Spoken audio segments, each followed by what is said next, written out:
Shoulder dislocation the most common joint dislocation అండి shoulder. అలాగే వేరే జాయింట్స్ కూడా ఎల్బో కూడా డిస్లొకేట్ అవ్వచ్చు, నీ జాయింట్ డిస్లొకేట్ అవ్వచ్చు, కానీ మోస్ట్ కామన్ గా షోల్డర్ డిస్లొకేషన్ అనేది జరుగుతుంది. షోల్డర్ ఒక్కటే ఎందుకు అంత కామన్ గా డిస్లొకేట్ అవుతుంది అంటే షోల్డర్ కి రేంజ్ ఆఫ్ మూవ్మెంట్ అనేది ఎక్కువ అండి. సో వేరే జాయింట్స్ చూసుకుంటే ఎయిదర్ 2 ప్లేన్స్ లో ఇలా ఫోల్డ్ చేయటము, ఎక్స్టెండ్ చేయటము అదే ప్లేన్ లో జరుగుతూ ఉంటుంది. కానీ షోల్డర్ మూవ్మెంట్ కి వచ్చేటప్పటికి మనకి ఆల్మోస్ట్ 360 డిగ్రీస్ ఆఫ్ రొటేషన్ చేస్తుంది, plus range of motion shoulder కి ఎక్కువ ఉంటుంది.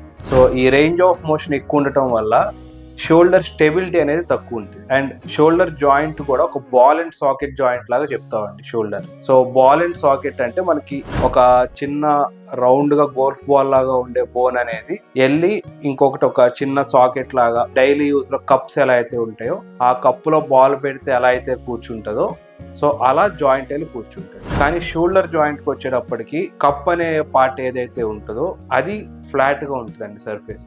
సో ఇలా ఉండాల్సి normal ball and socket joint ఇలా ఉంటుందండి. సో షోల్డర్ జాయింట్కి వచ్చేటప్పటికి ఇలా ఫ్లాట్గా ఉంటుంది. సో ఫ్లాట్గా ఉండటం వల్ల స్టెబిలిటీ అనేది తక్కువ ఉంటుంది. సో ఈ స్టెబిలిటీ కోసం అని షోల్డర్ మూమెంట్ కోసం ఆల్మోస్ట్ రొటేటార్ కఫ్ అని ఒక 4 మజిల్స్ ఉంటాయండి. అండ్ అలాగే దాన్ని సరౌండ్ చేస్తారు డెల్టాయిడ్ మజిల్ అని, pectoralis major muscle and latissimus dorsi, ఇలా వేరియస్ మజిల్స్ షోల్డర్ అండ్ స్కాపులాని స్టెబిలైజ్ చేయడం వల్ల షోల్డర్ డిస్లొకేట్ అవ్వకుండా ఉంటుంది.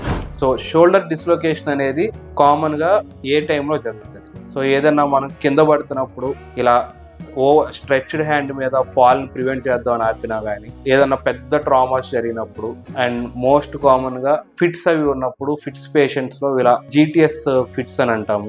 వాళ్ళు ఎక్కువగా వైలెంట్ గా మూవ్మెంట్స్ చేస్తారు, అంటే వాళ్ళ కంట్రోల్లో లేకుండా హెవీగా మూవ్మెంట్స్ జరుగుతూ ఉంటాయి. సో అలా జరిగినప్పుడు షోల్డర్ డిస్లొకేషన్ అనేది కామన్ గా చూస్తాం.